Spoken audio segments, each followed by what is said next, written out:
This morning I met some new friends here, and I was just telling them that I finally got you. It took me, I've been listening to you for 2 years, and last week in San Francisco, you were talking about calibration, and something just shifted in me. And what I realized was it's so easy when I hear your voice, Esther's voice, your voice, the vibration you hold. And if I just listen without even knowing the words you're saying sometimes to people, just the energy alone, the resonance of it is everything for me.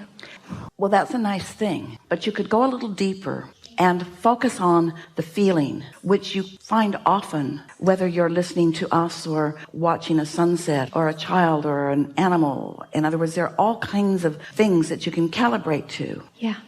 What I find the most beautiful about using you as a permission slip, if I may say, is the feeling of sureness and power that I feel is I tasted in my inner being. That's just reflected here so strongly whenever I hear you. The thing that I wanted to ask about that, which is really important for me, is now that even if I don't listen actively or I'm not here, it's just that the voice comes in my head and helps me, like immediately, like it's like that, like something changed. So what happened is, it doesn't matter how it happened, but you practice the calibration of your source enough that now it's dominant within you. That's the nice thing about this. Once you understand a few basic laws of the universe, and once you understand what your emotions mean, which are your indicators to help you to calibrate, then you've got it. And then it doesn't matter where you are or what the conditions are around you. You know what the feeling is and you can calibrate. Yes. It's a funny thing because we've been teaching meditation as the most powerful tool for calibration, because when you quiet your mind, you stop thought. And when you stop thought, you stop the attraction of other hindering thoughts. And when you're not doing any of that, your vibration rises. You allow yourself to naturally calibrate to your inner being. Now let's talk about that in relationship to what we just said to you here today. Your source energy, your inner being, is gathering the cooperative components. So if you've quieted your mind, you are no longer an uncooperative component. And so now your inner being, and you are essential to this equation because you are the one that did the asking. And so in the moment that you stop resistance, you become drawn in as a cooperative component and your vibration rises. When your vibration rises, what you just described happens to you because the mind of your inner being is now your mind. In other words, it just flows seamlessly from that knowing right into your translation process. Yes, I totally feel that. Yeah.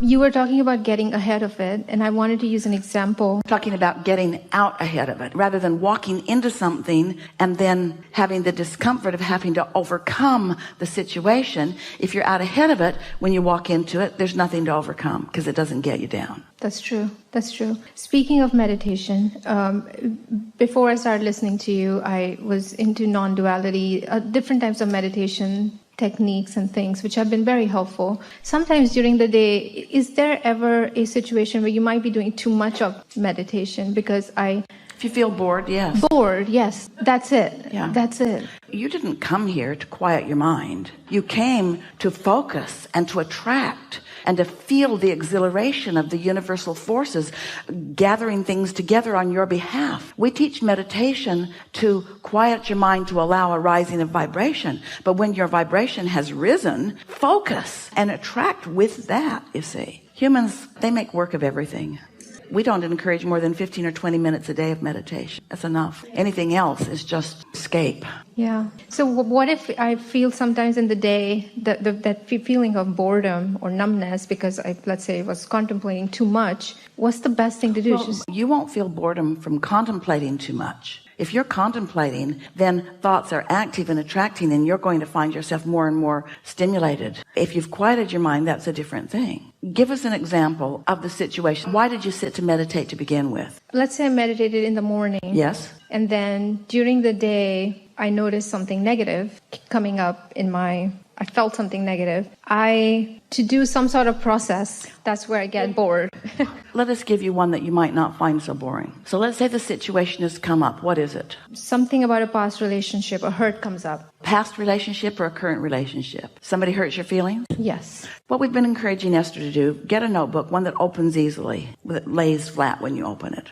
And on the left side of your page, just make a brief statement of what happened. So the situation is, what happened? My partner hurt my feelings. My partner hurt my feelings. About? They let the relationship go too soon. And I feel rejected. I feel rejected. It's not active right now, but I feel rejected and misunderstood. Misunderstood. I wish he would have given it a chance. All right. Disregarded, misunderstood. That's pretty strong. What this means is something has triggered these thoughts about this situation. And without even realizing it, you are now using this situation for calibration. And you're calibrating, which is being described by words like dishonored or disrespected or misunderstood. And it doesn't matter how often that happened or how big or small a piece that was in your overall life. When you're focused upon it, you're calibrating to it and away from your inner being who would never calibrate to that. Does that make sense? Yes. So that was really brief. You did that in about less than a minute usually. You made your statement, you said how you felt, and then you turned to the other side of this page. Now, on the other side of the page, right at the top of the page, however, I dominantly feel about my life these things. So by moving over there quickly, how do I really feel? Do I feel misunderstood in life in general? Do I feel heard by the universe? Yes, very. Emphatically. So I feel heard. I am blessed. I feel blessed. I feel like I'm known. My world goes well. And just with that little bit of turning of attention to who you really are, you've laid new claim to who you really are, and you've put that in the perspective of something that is insignificant and that doesn't matter. In other words, you chose what you're going to calibrate to. And of those two piles that we were describing out there on that football field, you chose through this exercise to be under the influence of your inner being who sees you.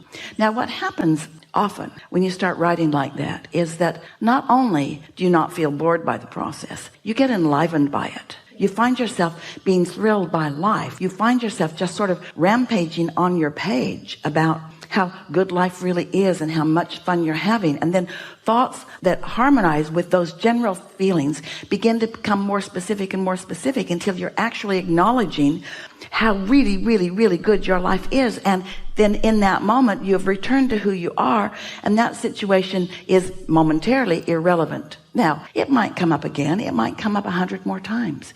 But when you have time, if you do this calibration process, in time, it will not come up at all. We've been saying to all of you for a while that when you get your feelings hurt about something, if you can change the subject easily, do it. But if it's something that hurt you deeply and you can't change the subject easily, you got to clean it up. And the way you clean it up is with this general process, because if you try to clean it up with specifics, you'll just keep activating the specifics of what you don't want. It never will improve. If somebody hurts your feelings and they're not meaningful in your life, you could just never think about them again, and that would be that. But if it's someone that you can't not continue to think about and it keeps coming up, then this calibration process is a good one. I think this is perfect because I think what I was doing was meditating, and that wasn't helping because it would mean... It helps in this way. When you meditate, you quiet your thoughts and your vibration rises. But it doesn't change the frequency of that situation. Calibrating does, because remember these words. Your vibration is where you last left it on that subject. So when you deliberately calibrate with an active mind, not a quieted mind, now you leave it in a different place every time you calibrate it, till in time you've calibrated it to who you really are. And what happens? It's so interesting. Sometimes once you do that, the very situation that was bothering you to begin with begins to evolve and change, because it was attraction then and it's attraction now. It's attraction, attraction, attraction, attraction, attraction. Actually, one last thing I want to mention. Thank you for saying that, because as I was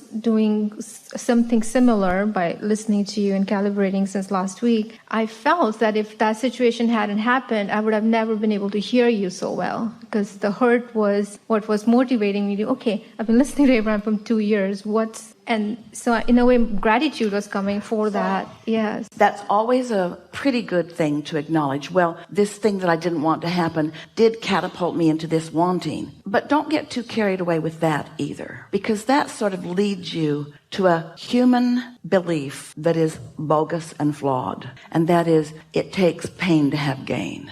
Don't let it go there. Just say instead, I came to sift and sort. And the sorting process is a good process, not a bad process. And negative emotion is a good tool, not a bad tool. Negative emotion is an indicator that serves me, not something that I'm doing wrong. And this is another thing that we would like all of you to acknowledge and embrace and eventually come to love as much as we do. The contrast that you think you don't want to live is the very thing that is causing the expansion of your vortex. If there were not an expanding vortex for you to point toward, you could never feel the exhilaration of that motion forward. Oh, it is so delicious when life causes you to ask for something that you don't have, and then you find a way to calibrate to its vibrational reality, and then you get to watch those thoughts turn to things. You came into this environment because you are a creator, and you're creating in a world with real things that you want to see and hear and smell and taste and touch. We just want you to get your priorities straight. We want you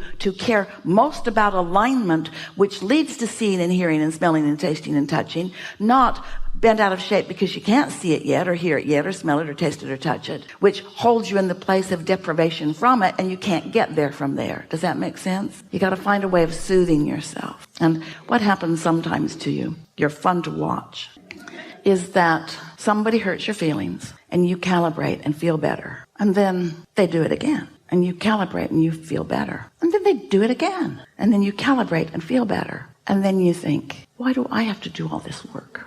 Why isn't it getting better? Well, you're taking the score too soon, because there's momentum. Some of your relationships, you've got a lot of momentum going, and so it takes a little while. If you saw someone on a ski slope, lost control, tumbling, not skiing anymore, tumbling down the slope, and you see it and you just yell, stop!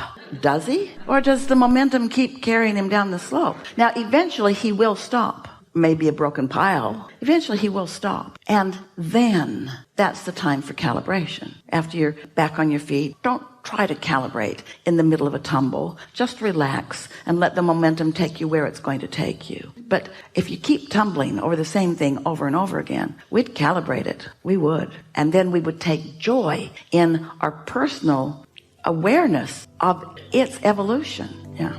Good? Thank you. Really good.